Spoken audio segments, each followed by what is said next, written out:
Warning! Kinda Murdery contains adult themes, explicit language, and descriptions of violence. It is not suitable for anyone, and we recommend you stop listening now. True crime with a dash of the paranormal, the garish, the strange, and the darkly comic. I'm Zevin Odelberg, and you've found your way to Kinda Murdery, a place that means more than just murder. It's my very own pocket dimension, home to a curated collection of bizarre and compelling stories, the unsolved, the unsettling, and the unbelievable. I cover it all, just so long as it's kinda murdery.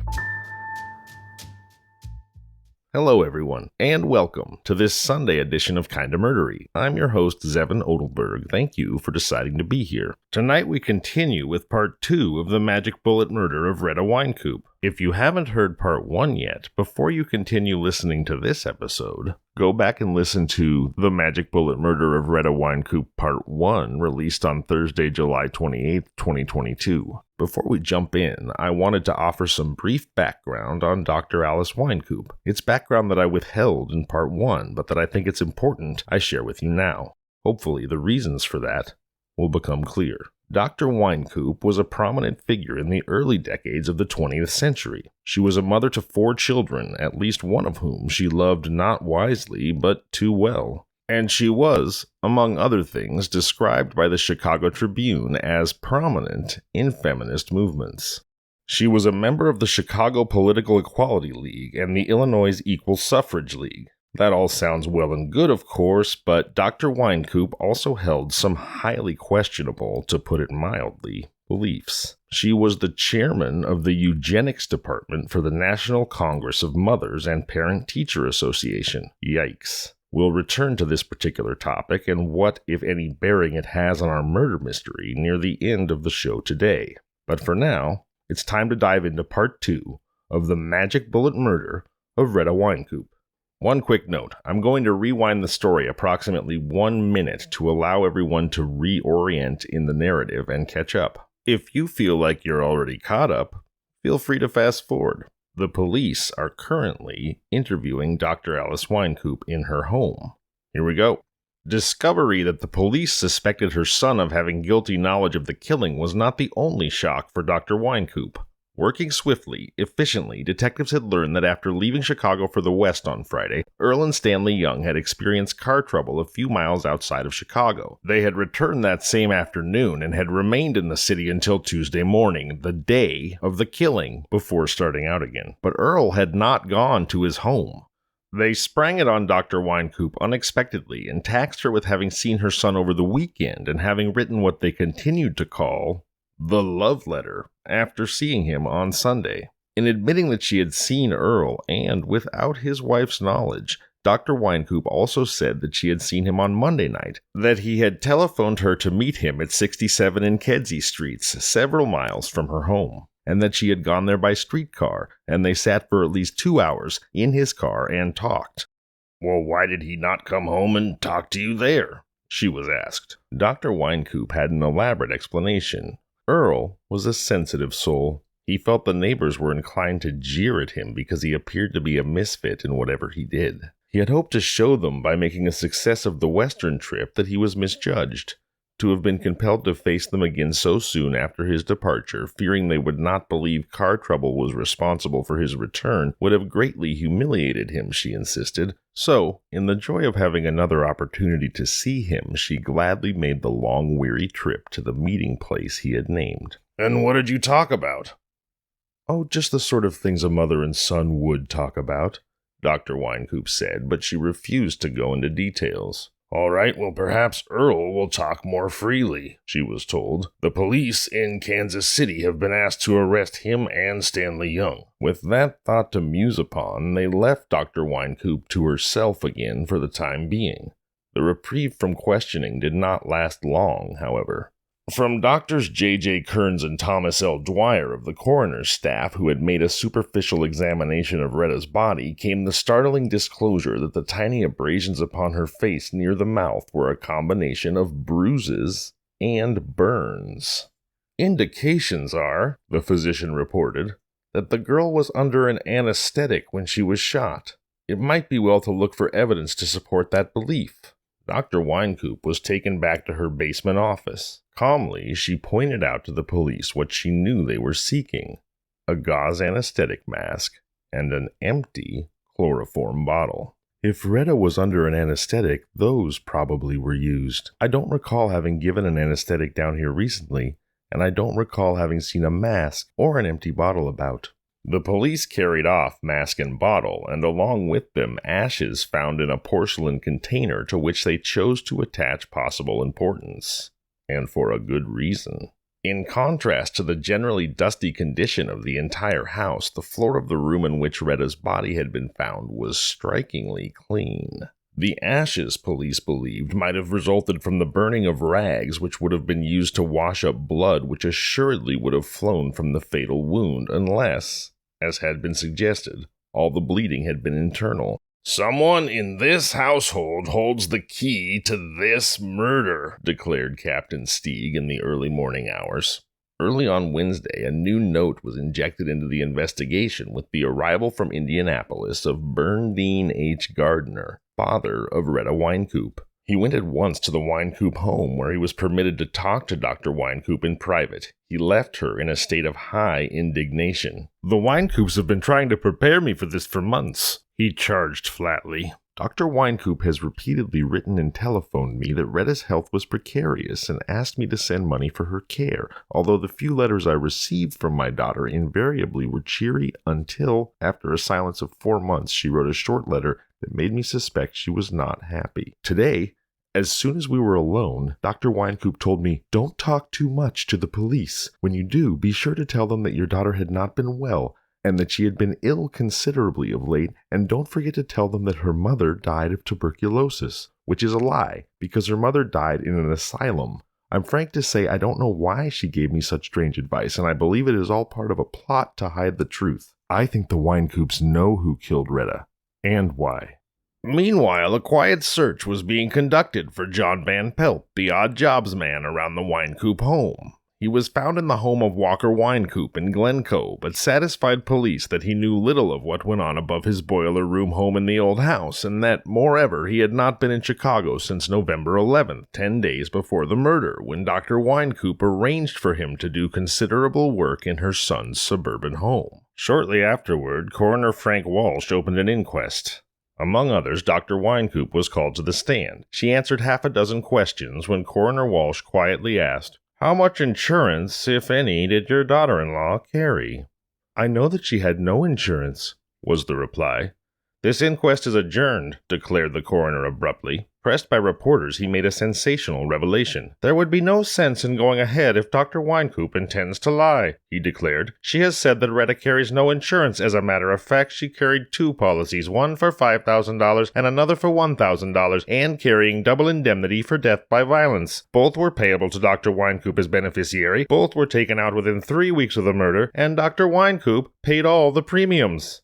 The coroner also revealed that Dr. Wynekoop previously had applied for a $10,000 double indemnity policy on Rheta's life, which had been rejected by the company, and which had aroused such resentment in the physician's breast that she had written the company vitriolic protests, in which she said that Rheta's health was perfect and that there was no reason for rejecting the application. And at the same time, she was writing and telephoning Rheta's father that the girl's health was bad and her death was likely to occur at any moment, he pointed out. Angered by this evidence that Dr. Wynekoop had told another untruth, Captain Steig ordered her and the other members of her household taken to Fillmore Street Station for more questioning. Late that night, they were released under orders to return home and stay there. The policemen were placed on guard to see that the order was obeyed. It was one of these policemen who, the following morning, took Earl Wynekoop into custody as, carrying a suitcase, he dashed up to the house. Eluding Kansas City police, he had boarded a train for Chicago, left it at a suburban station, and made his way home without being recognized. The tall, nattily-dressed youth with a marked resemblance to old Dr. Wynekoop was rushed by detectives to the morgue and confronted with his wife's body. The scene was singularly devoid of drama. Young Wynekoop steeled himself as a detective whisked off the sheet which concealed the face of the murdered girl. He shook his head as he bent over for a long, lingering look at his wife. Then he swung around and said hoarsely, "Let's go." At the police station, he was questioned by Captain Stegan Duffy and Assistant State's Attorney John M. Long. "I certainly did not kill my wife. I do not know who did," Wynekoop said. Presently, however, he was telling police that his love for his wife had vanished within a few months after their marriage. "She was my mental inferior," he declared. He was admitting, too, that he had a sweetheart. He named her Priscilla Whittle, 23 years old, employed as a salesgirl in a downtown store. Whisked from behind the counter into the maelstrom of a bizarre murder mystery, the diminutive redhead Priscilla seemed eager enough to talk. "I met Earl about a year ago, and we've been sweethearts ever since," she said. "We were not engaged, but it was understood between us that we were to marry. He saw me Monday night before he left on his trip to the West, and he promised to write regularly and said he would be in a position to marry me when he got back. I thought it was a question of money because I did not know until I read it in the papers about the murder that he was a married man. Of course, I don't know anything about his wife's death." Earl did not deny that Priscilla's charms had something to do with his return after he had made a start for the West. "Was it because you wanted to be with her that you didn't let your wife know you'd come back?" "Partly," he admitted. "On the other hand, Rheta was intensely emotional. She was quite capable of making a scene when I tried to leave for the West again, and I don't like scenes." "Your mother gave another reason. She said you feared the jibes of the neighbors." Earl shrugged that off. "Well, that's also figured," he said. "And Mother must have guessed it. I didn't tell her so." Priscilla Whittle's claims to Earl's affections went unchallenged only until the next edition of the newspaper was on the street. Then, an irate young woman, Margaret McHale, appeared with the counterclaim that she was the girl that Earl Wynekoop intended to marry. "I met him at the World's Fair when we were both working," she said. "He proposed to me 7 times before I accepted him. Then he gave me a diamond ring. I never knew until today that he was Earl Wynekoop. He told me his name was Michael Wynekoop. He took me to his home once and introduced me to his mother as the only girl he had ever loved, and I showed her my engagement ring. Dr. Wynekoop said she liked me on sight and that she believed I was one girl really worthy of her son. I telephoned his home several times and asked for Michael, and his mother answered and called him to the telephone." Naively, the young woman told why she believed Earl really loved her. "He showed me a notebook in which he had listed the names, addresses, and telephone numbers of 50 girls, and he told me he had given them all up for me." Young Earl Wynekoop admitted the truth of her story. "I had hoped to keep her out of this," he said. "I told you about Priscilla Whittle because I knew I would have to account for my movements, and I knew you would find out I was with her the night my wife was killed. But I didn't think Margaret would be dragged into the spotlight." Police were astounded. From what they'd called her love letter to Earl, they had suspected that a stronger-than-ordinary bond existed between Dr. Wynekoop and her son. Here was proof of its strength. Not only had she forgiven and condoned his infidelity to his wife, but she had aided him in it. "Did your mother buy the diamond ring which you gave to Margaret McHale?" Earl was asked. The young man flushed. "No," he said in a low tone. "It was the ring which I gave Rheta when we became engaged. She thought she had mislaid it." Okay, can I just say that Earl Wynekoop is such a sack of crap? Not only is he serially cheating on his wife with 50-plus women, but he steals her wedding ring, then gaslights her into thinking she lost it and gives it to his new girl. Yuck. All right, back to the story. Reporters hurried to report this latest development to Dr. Wynekoop and question her about it. A queer expression crossed her face. Was it dismay? Could it be fear? "You tell Earl," she said, "that if he loves me one scratch, to keep his mouth shut." The warning, if ever it had reached Earl, would have been too late. Already under pressure, he had made damaging admissions.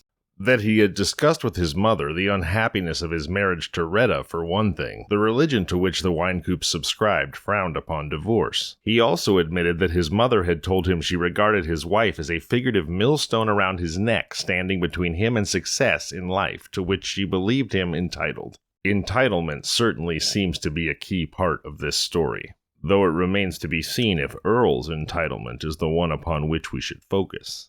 He also had explained the mystery of 3 exploded shells and the fatal pistol. "When I had the pistol cleaned and oiled, I took Mother out to the garage and tried to teach her how to shoot it," he said. She got the hang of it, but she was awkward, and to guard against accidental discharge as much as possible, I put 3 loaded cartridges in the pistol with a discharge shell between each loaded one. And his mother had said she did not know how to fire the pistol. Earl, Captain Steeg told the harassed youth, this thing has simmered down to a question of whether you or your mother killed Rheta. It couldn't have been anyone else. At this stage, it was decided that an effort would be made to get the truth by use of a lie detector machine. Dr. Wynekoop agreed when asked if she would submit willingly to being questioned with the aid of the lie detector. Apparently, she'd heard of it, understood its working, and did not fear it. Perhaps she also knew that suffering from high blood pressure and irregular heart action, the result would not mean much, if anything. At least she betrayed no surprise when, after prolonged experiment, the operator of the machine admitted that Dr. Wynekoop's physical condition had defeated the machine. Earl Wynekoop followed her example and submitted himself to the lie detector while being questioned for more than an hour. At the end of that time, the operator told him hotly, "You've lied like hell and you know it. You know who killed your wife and you're trying to shield that person." The accusation caught young Wynekoop by surprise. I fear, he began, then shut his lips tightly. "Your mother had motive." "Yes, she didn't like Rheta," he admitted. Then, so suddenly that it took his questioners by surprise, he added, "I'm going to confess to lift suspicion from someone I dearly love." All along, the detectives had been firmly convinced that, although he was far from the scene, he had known that his wife was to be killed and when. They set themselves to have him name some person with whom he had conspired to kill his wife while he established an alibi 170 miles away, and he swept them off their feet by an entirely different story. "I killed my wife and I did it alone," he said. "When I came back to Chicago, I stayed away from home until Tuesday. Then I went out there and went into my mother's office to wait for her, hoping to see her, but not Rheta because of the scene I feared she might make. There were footsteps on the stairs. I thought it was Mother, but it was Rheta. I stepped back out of sight. She disrobed and started to weigh herself. In that moment, the antagonism between us overcame me. I seized her and threw her upon the table. There was a bottle of chloroform at hand. I forced it into her nostrils. She became unconscious. Then I remembered the pistol I'd given Mother for her protection while I was gone. I got it, and I shot Rheta. Then I left the house." Police were frankly skeptical, but they pretended to believe it and asked for details, which Earl supplied. In the end, he agreed to reenact the murder as he had said it occurred in the operating room. Out to the Wynekoop home they sped in a car, and there in the basement office, young Wynekoop put on a dramatic scene, with Detective Bert Gray taking the role of Rheta Wynekoop. It was most convincing until the moment when Earl seized the detective and lifted him onto the table. Then, "That's enough," Earl was told. "You have laid him upon the table the wrong way. Your wife's head was at the other end." I may have forgotten that," he stammered. "But the rest is true enough." Refutation already was at hand, however. Stanley Young, his companion on the trip which had ended in Kansas City with the news of Rhetta's murder, had been returned in custody as a material witness, and now was brought face to face with young Wynekoop. "Earl, you fool!" he cried. "What do you hope to gain by these lies? You didn't kill your wife. Why, I was with you almost every moment on Tuesday, and I'm going to save you in spite of anything you say." He turned to the detectives. "Take us to Joliet, and I will point out a filling station where we bought gas and made a slight repair upon the car. The attendant will remember us. Take us to Peoria. Filling station attendants there and the telegraph office from which Earl sent the telegram to his mother will not have forgotten us." A squad car took him at his word and departed on the quest of identification intended to prove young Wynekoop's confession to murder untrue. Meanwhile, delving into the financial status of Dr. Wynekoop had revealed that it was shaky. Her bank balance totaled $26. She owed $3,500 on a note which was secured by the mortgage on her home, and she was hard-pressed to pay even the smallest of current bills, although possessor of property for which there was no sale valued at $6,500. The old doctor snorted when this was mentioned. "My income runs around $8,000 a year," she said. "That is ample for my needs." She could not, however, produce corroborating evidence that her income was even a small portion of that sum. Convinced that whether she had killed her daughter-in-law or not, she at least knew who did, her questioners subjected her to a new and prolonged barrage of questions. The questioners emerged from the ordeal far more shaken than Dr. Wynekoop. "She's a woman of stone," one said. "Nothing we can say or do will shake her." They sent her to get some rest, because by that time Earl Wynekoop, His confession, discredited by positive identification of him as having been in Peoria at about the hour his wife was slain, had been returned. It was pointed out to him that a strong case of circumstantial evidence had been built up against his mother. "Your wife was killed by someone in whom she had confidence," Earl was told. "Everything backs up the theory that she disrobed of her own accord, then got on the table herself, then submitted to an anesthetic, and then was shot. Who could that someone be except your mother?" Earl ran shaking fingers through his disheveled hair. "My mother would be incapable of that," he said, but he did not say it with assurance. "Bring her here and question her in front of me, and let's get somewhere." The police agreed. They roused Dr. Wynekoop and brought her face to face with Earl. "For God's sake, Mother," cried the distracted youth. "If you did this thing because of the bond that is between us, confess it." The old doctor eyed her son calmly. "I did not kill Rheta, Earl," she said. "Then," a detective said bluntly, "Earl himself killed Rheta. It lies between you two." They took Earl away then and concentrated upon his mother.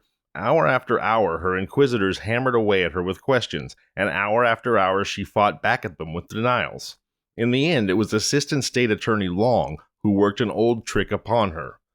When the others were severe and harsh and condemnatory, Long sympathized with her. He spoke gently and courteously and won her confidence. Night had turned into day, and noon was fast approaching, when Long said to her, "The coroner's chemist report shows there was chloroform in Rheta's vital organs.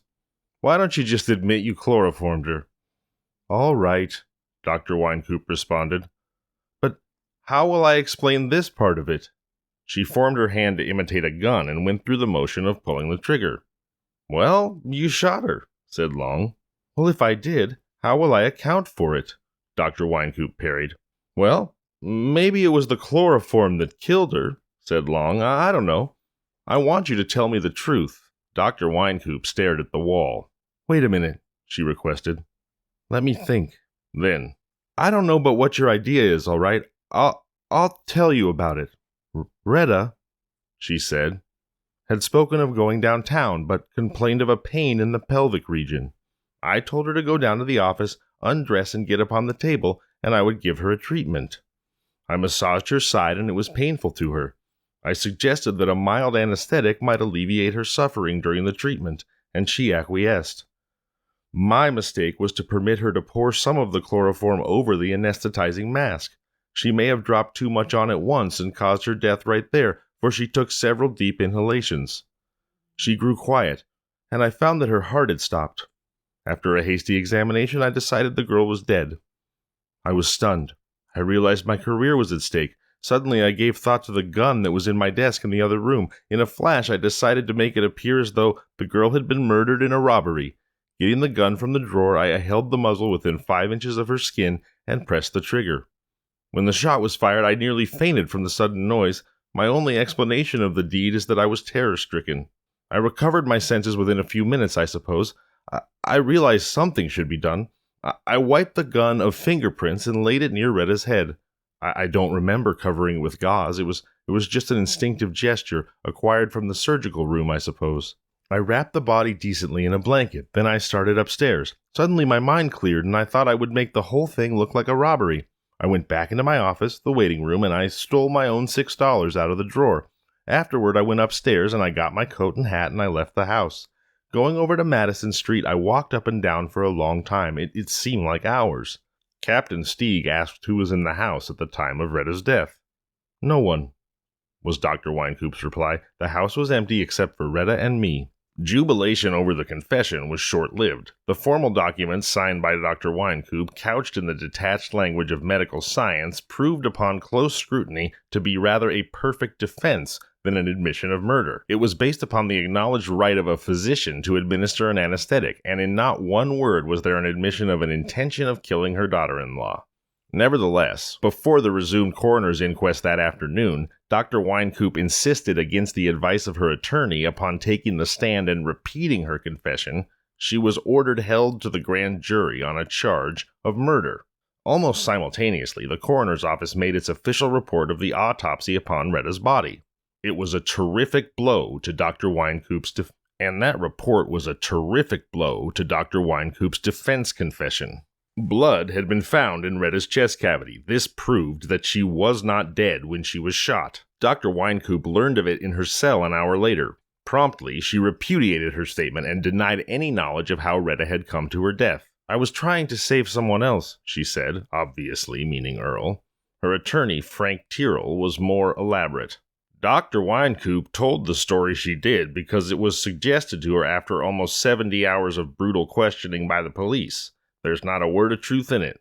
Indictment quickly followed the grand jury's recommendation on January 11th. Indictment swiftly followed the grand jury's recommendation, and on January 11th, 1934, Dr. Alice Wynekoop went on trial for her life in criminal court before Judge Joseph B. David. Outlining the case for the state, prosecutor Charles S. Dougherty declared that Dr. Wynekoop regarded her daughter-in-law as a drag upon her husband Earl, and that, not believing in divorce, she had sought to remove that drag by murder. At the same time, she saw an opportunity to lift her pressing financial difficulties by insuring Rheta and making herself the beneficiary, thus collecting when the girl was dead. It was charged that she had carefully paved the way for the murder by arranging for Van Pelt, the odd jobs man, to be given work at the home of her son Walker Wynekoop, by asking Enid Hennessy to go downtown on an errand rather than coming home directly from the classes she taught, and by sending Rheta to do her marketing much earlier than usual, in order that after she was killed there would be ample time to do anything necessary to wipe out the evidence that Dr. Wynekoop was the slayer. The defense, on its part, offered in its opening statement the same story that Dr. Wynekoop originally told Ahern the Undertaker and later told police, of finding Rheta slain by some unknown person. The battle centered around introduction as evidence of Dr. Wynekoop's confession, and on the sixth day, Judge David admitted it, ruling that it was not a confession at all, but in fact, an exculpation. Up to that time, Dr. Wynekoop had withstood stoically in sight of her dead daughter-in-law's garments, the table upon which she had died, the chloroform mask, the fatal pistol, the blanket with which the girl had been covered. She had withstood all of these. She also had pleaded attacks of illness, and was frequently out of court and spent virtually all of her time in the county jail hospital. But the ruling, admitting the confession, unnerved her. A great shock was to follow its introduction. Dr. Harry Hoffman, a psychologist attached to the jail, had taken the stand to describe the circumstances under which Dr. Wynekoop made her statement, he having been present throughout a great part of her examination. "When Dr. Wynekoop admitted responsibility for Rheta's death, her story shocked me. As an old friend of her dead husband, long acquainted with her and her family, I was absolutely thunderstruck. I said to her, 'Well, why did you do it?' And she replied, 'I did it to save the poor dear.'" As the meaning which Dr. Hoffman attached to that reply penetrated Dr. Wynekoop's consciousness, she started up from her chair, gave a little gasp. As the meaning which Dr. Hoffman attached to that reply penetrated Dr. Wynekoop's consciousness, she started up from her chair, gave a little gasp, and collapsed. Later on her cot in the hospital, she issued a statement. "When Dr. Hoffman asked me why I did it, I believed he was asking me why I had confessed, and my reply meant that I had taken the blame to save Earl from the torture of further questioning. I did not mean, as Dr. Hoffman implied, that I had killed Rheta to save Earl from further unhappiness in being married to her." 4 days later, Dr. Wynekoop was officially declared too ill to return to court, and Judge David withdrew a juror and declared it a mistrial. "When she recovers, Dr. Alice Wynekoop will be placed on trial again and sent to the electric chair," declared the state's attorney's office. "Dr. Wynekoop will never live to face another court," her attorney asserted just as emphatically. Did Dr. Wynekoop kill her daughter-in-law? Or was she the victim of a damning chain of circumstantial evidence? A chain which she helped to forge herself through her anxiety to spare her son Earl, with whom she held a bond that far outstripped ordinary motherly love in its intensity? That is the question. At any rate, after 2 trials, the first declared a mistrial due to Dr. Wynekoop's failing health, Dr. Alice Wynekoop was sentenced to 25 years in prison.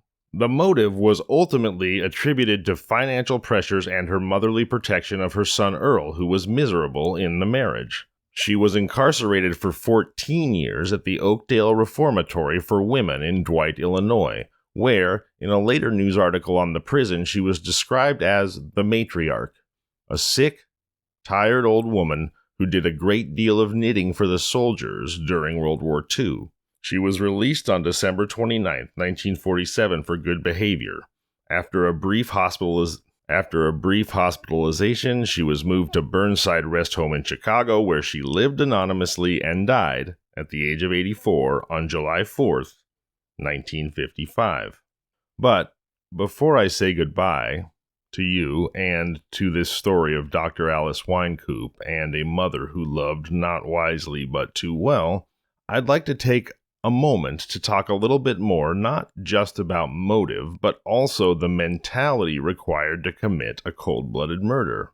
I'd hardly be the first to point out that the devaluing of the victim's life, the denial of their basic humanity, is often key to a murderer's ability to kill. I'd also like to offer a warning here. There are some upsetting topics coming up regarding both race, racism, and abortion.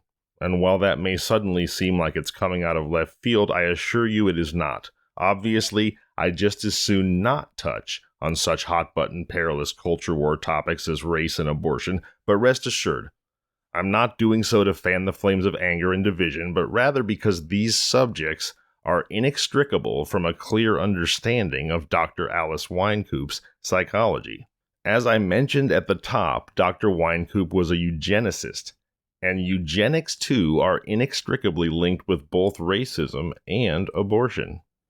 Now, if you'd rather skip this bit, hit fast forward a couple times right now. But if you, like me, if you'd rather skip this bit, hit fast forward a couple times right now. But if you, like me, are still unsatisfied with what the story has offered, not in terms of why Dr. Wynekoop would kill, but also in terms of how she was able to convince herself that murder was a righteous path, then stay tuned. All right, well, fair warning, here we go. Some of you may be familiar, hopefully most of you are not, with the term race suicide. Among white supremacist movements, the alt-right movement, and even certain extremist factions of the anti-abortion movement, the term race suicide has been used to describe a host of supposedly existential crises facing the future of white people in America. From falling birth rates to interracial relationships, interracial children, and yes, abortion. Although the term, ugly as it is, can encompass all of these things and be used as a rallying cry for white supremacists the world over, at the end of the 19th century and the beginning of the 20th century, it was often used and printed in newspapers as a stand-in, a code word for abortion. What does this have to do with Dr. Alice Wynekoop? Well, Dr. Wynekoop, in her capacity as chairman of the eugenics department for the National Congress of Mothers, twice ignited national controversy, or at least national remark, by sharing her eugenics-based beliefs at the national meetings. In 1918, she ignited scandal when she called for an end to moral approbation towards single women who gave birth to war babies. Of course, while advocating for an end to social stigma for unwed mothers of soldiers' babies sounds like a worthy goal, the reality of this advocacy is rooted in the same deeply problematic beliefs that led to Nazi Germany's Lebensborn, or Font of Life program, where young German women of, quote, desirable, unquote, social and ethnic backgrounds were encouraged to bear the children of SS officers. With slightly less specificity, a Lebensborn program was precisely what Dr. Wynekoop was advocating for, but her support for a Lebensborn program in 1918 was not the first time she had created an uproar. 6 years earlier, Dr. Wynekoop sparked national outrage with her comments on race suicide. As I mentioned a moment ago, even though its implications go far beyond abortion, at that point in American history, race suicide was often used as a substitute for the word abortion without necessarily always containing all the same ugly racial beliefs that it does today. Clearly to us now, all those ugly beliefs are obviously inherent and intrinsic and inextricable from such a blunt label. But in her 1912 comments, Dr. Wynekoop seems to substitute class for race, and while she caused much outrage, she surprisingly caused little confusion. Here's the headline, and I quote, "Race suicide of the idle rich will not hurt the race." And here are Dr. Wynekoop's actual comments. Race suicide is widely practiced, especially among the so-called better classes or near society women. This is not to be deplored because the reproduction of their kind would not benefit society. There are too many of them already. In other words, she's quite literally saying, we shouldn't be concerned when rich women abort their babies because we've got too many rich women already. Dr. Wynekoop seems to be changing the slogan, "Eat the rich," to "Abort the rich." And as absurd as that sounds, there's no levity in my description here. This is actually what she said and what she meant. In today's world, there are hardly two more perilous or hot-button topics to publicly discuss than racism and abortion, so why in the world did I bring us here? It was definitely not with the intent of alienating or upsetting anyone, nor do I desire to create clickbait. I felt this aspect of Dr. Wynekoop's story needed to be explored because it reveals an important insight into her murderer's mind. Sociopaths often fail to recognize the humanity, the intrinsic inherent value of their victims' lives. Well, Alice Wynekoop, herself from a society-wealthy family, was convicted of murdering Rheta Wynekoop, her own daughter-in-law. And by her own confession, she did it to free her beloved son from an unhappy marriage. So the question that arises is, did Dr. Alice Wynekoop's belief in the importance of desirable breeding, which feels yucky to just say out loud, but that's the thought, the importance of desirable breeding, which inherently overvalues men, coupled with, no pun intended, I promise, her belief in the uselessness of idly wealthy women, allow her to easily justify murdering her own daughter-in-law? Perhaps, or even probably, yes, it did, because in doing so, she was, after all, freeing her beloved son to propagate the species with another, in her estimation, more valuable partner, and because the life she was taking belonged, according to her own assertions, to a person whose identity made her, quote, of no benefit to society, unquote. Again, it seems that the answer to that question is yes. And to that, I say, yikes. Don't look to murderers for moral direction. Or if you find somebody with absolutely hideously confused morals, perhaps don't be too surprised when they wind up being a murderer. I'm Zevin Odelberg, and this has been Kinda Murdery. If you've enjoyed today's Kinda Murdery, please tell your friends and family. Tell strangers. Leave a review. It's the best way to ensure that I can keep telling that special brand of bizarre and terrible tales that you'll only find here on Kinda Murdery.